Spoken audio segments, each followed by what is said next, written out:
We're heading out and looking for lifetime adventures. According to a Hilton survey, 75% of us are planning trips. And we're willing to spend more on the adventures.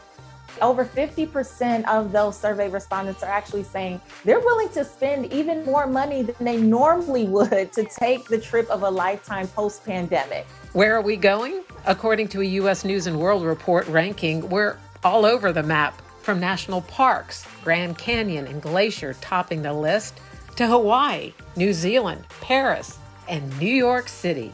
Definitely take the trip, but let's save some money in the process. Stretching our dollars helps pack more into the lifetime adventure, especially when involving family and friends. To save money, travel during the off-season, book ahead, and direct, whether it's your airfare, car, or hotel. You're gonna save money because you can take advantage of rewards or points or just special perks that are on those direct sites. So when you're planning that travel, go to the actual site. And take advantage of frequent flyer and hotel loyalty programs.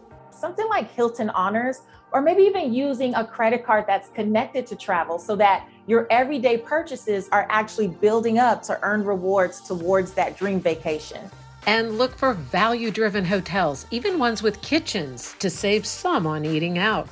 I'm all about the full kitchen because the snacks, the drinks, the meals, when you're on vacation, that's what really adds up and can break the bank.